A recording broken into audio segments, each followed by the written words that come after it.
Lucky wakes up and walks downstairs at Laura's place. He finds Liz there and asks if he's in the right apartment.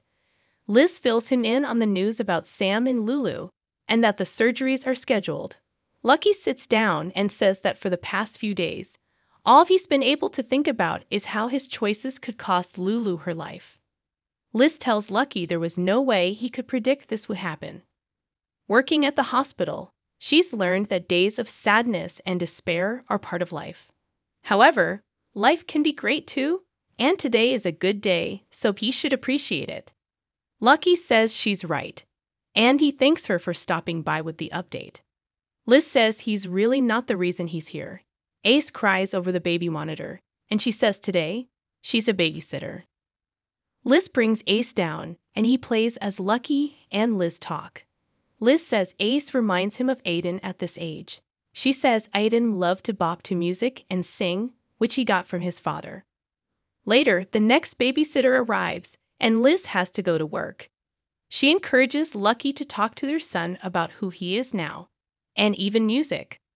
Lucky says he'll see her at the hospital. He just needs to call a rideshare. Liz offers him a ride and says he can serenade her like old times. In her room at the Quartermain mansion, Chase and Brooklyn let Violet know that her dad is getting out of rehab and she'll be moving back home with him. She jumps into Chase's arms and hugs him. She asks when she moves in. He explains soon, but her dad got a job in Seattle, so she'll be moving there, and they are arranging everything now. She is thrilled because it means a new school and no Garth. Brooklyn, in tears, needs a moment and rushes out of the room. As Chase helps Violet pack, Violet learns Seattle is far away. The Chase says they'll visit. She's going to miss them. However, she thinks he and Brooklyn will be okay as they'll have their own baby soon. She wants him to give her two favorite stuffed animals to their baby. Chase suggests he and Brooklyn keep one, and she keeps the other. And that way, they'll always feel at home in both places.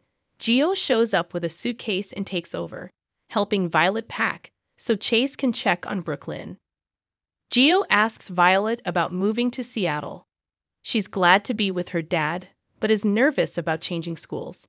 Gio understands, and he has changed schools a lot in his life, so he gives her some tips on adjusting. In the living room, Ned and Lois talk about Finn and Violet moving to Seattle.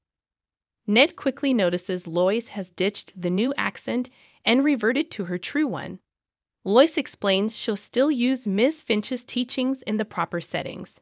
They both can't believe Finn is leaving and discuss how they'll miss Violet. Brooklyn walks into the living room in tears. Lois immediately senses this is about Violet. Brooklyn cries to her parents, saying that she knows Violet will be happy with her dad, and she's happy for her.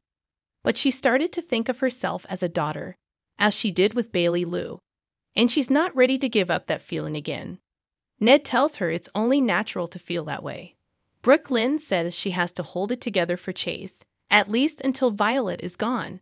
Chase appears and says she doesn't have to hold it together for him, and he feels the same way. They embrace. Brooklyn doesn't want to break down in front of Violet, but knows Violet belongs with her dad. She knows she's so happy to be going back to him.